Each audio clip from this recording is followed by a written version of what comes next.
தவிக தலைவர் விஜய் கடந்த மாதம் 27ஆம் தேதி கரூரில் பிரச்சாரம் செய்தபோது ஏற்பட்ட கூட்ட நெரிசலில் சிக்கி 41 பேர் இறந்தனர். 100க்கும் மேற்பட்டோர் காயமடைந்தனர். இந்த சம்பவம் தொடர்பாக தவிக மாநில நிர்வாகிகள், மாவட்ட செயலாளர்கள் மீது வழக்கு பதிவு செய்யப்பட்டுள்ளது. ஹைகோர்ட் உத்தரவுப்படி இவ்வழக்கு சிபிஐக்கு மாற்றப்பட்டுள்ளது. மற்ற கட்சிகளைப் போல தவிகவில் தன்னார்வலர்கள் இல்லாதது கரூர் துயர சம்பவத்திற்கு காரணமாக அரசு அதிகாரிகள் கூறினர். இதையடுத்து தவிகவில் தொண்டரணியை தலைவர் விஜய் உருவாக்கியுள்ளார்.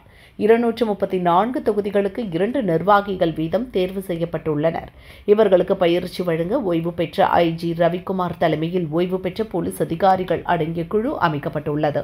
இவர்களுக்கு தலா 2 லட்சம் ரூபாய் வரை ஊதியம் நிர்ணயம் செய்யப்பட்டுள்ளது. இவர்கள் வாயிலாக பனையூரில் உள்ள தவிக தலைமை அலுவலகத்தில் தொண்டரணி நிர்வாகிகளுக்கு பயிற்சி அளிக்கப்பட்டது.